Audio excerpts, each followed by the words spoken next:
పట్టభద్రుల ఎమ్మెల్సీ ఎన్నికల్లో నేను ఈ భూపాలపల్లి ప్రాంతంలో తిరిగిన ఆ రోజు గండ్ర సత్తన్నకు అన్యాయం జరుగుతా ఉంది. ఇక్కడ గండ్ర సత్తన్న ఏదో ఒక రోజు నీ పని చేస్తాడు బిడ్డ రమణారెడ్డి అని చెప్పిన ఆ రోజు కూడా గండ్ర సత్తన్న తీన్మార్ మల్లన్నను గెలిపించడం కోసం అన్న ఎన్ని రకాల కష్టాలు పడ్డాడో, ఎన్ని రకాల అవస్థలు పడ్డాడో నాకు తెలుసు, మిత్రులకు తెలుసు. ఆ రోజు ఇక్కడ మాకు పడుకోవడానికి ఫంక్షన్ హాల్ కూడా ఇయ్యలేనటువంటి పరిస్థితుల్లో Sattanna night function hall arrange చేసి మా మల్లన్నటి మా కార్యకర్తలంతా నిద్రపోయి ఇక్కడ ప్రచారం చేసుకునే అవకాశం కల్పించింది. అందుకే సత్తన్న అంటే మాకు ప్రత్యేకమైనటువంటి అభిమానం. ముఖ్యంగా మా తీన్మార్ మల్లన్న టీంకు చాలా అభిమానం సత్తన్న అంటే. ఎందుకంటే తను ఈ రాష్ట్రంలో 34 అసెంబ్లీ నియోజకవర్గాలు ఉంటాయి పట్టభద్రుల ఎమ్మెల్సీ నియోజకవర్గానికి. 34 ఒకే ఒక్క నాయకుడు నాకు అండగా నిలబడ్డాడు, అది గండ్ర సత్తన్న. సత్తన్న రుణం మర్చిపోలేనిది. ఇవాళ పట్టభద్రుల ఎమ్మెల్సీ ఎన్నికలు అసలు ఏంటి, ఎవరికి ఎక్కడికి వచ్చినాయి,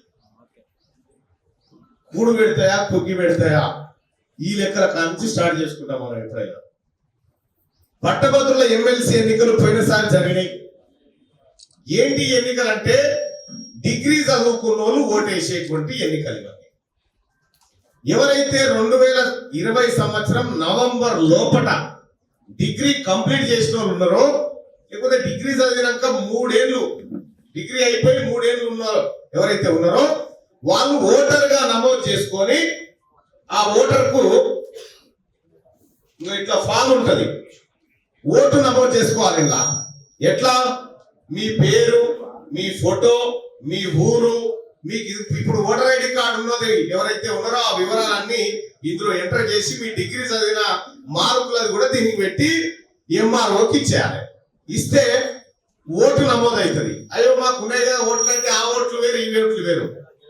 డిగ్రీ చదువుకున్న పిల్లలకు చెప్పండి ఇది క్లియర్ గా. ఇంకొక విషయం ఏంటంటే ఇవి నింపిన తర్వాత కాంగ్రెస్ పార్టీ నాయకత్వం ఏం చేయాలంటే మీ ఏరియాలో ఉన్నటువంటి డిగ్రీ చదువుకున్న వాళ్ళు మీరు గుర్తించాలి. మీ బూత్ స్థాయిలో గుర్తించి వాళ్ళ చేత వాళ్ళకు ఫామ్ ఇచ్చి వాళ్ళ చేత ఈ ఓటు నమోదు చేయించే కార్యక్రమాన్ని ఆ బాధ్యతను మన పార్టీ కార్యకర్తలు తీసుకోవాలి.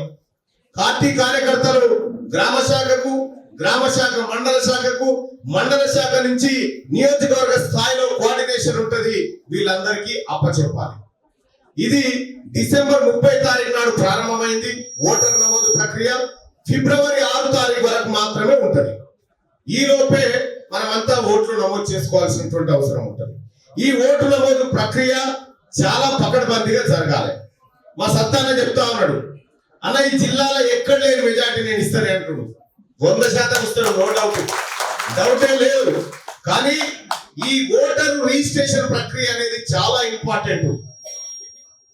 ఇక ఆయన మీరు కూడా పోయి మళ్ళీ ఊర్లలో పోయి ఆ బీజేపీ ఆయన నింపుకొచ్చారు. ఆయన విడిచిపెట్టరు, అది నింపినా నింపకపోయినా మనకు సంబంధం లేదు.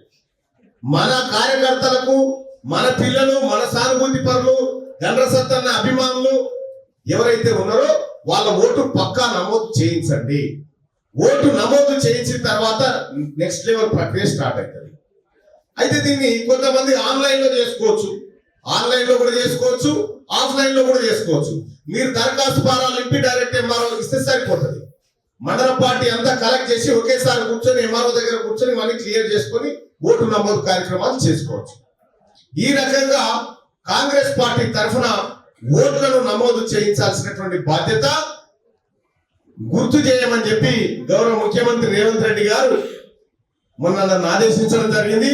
అదే ఆదేశానుసారం అన్నగారి సమయం తీసుకొని అన్న ఈ భూపాలపల్లిలో కార్యక్రమాన్ని ఏర్పాటు చేయండి అని చెప్పి చెప్పడంతో ఇవాళ మీ అందరినీ కలుసుకునే అదృష్టం కూడా కలిసింది మాకు.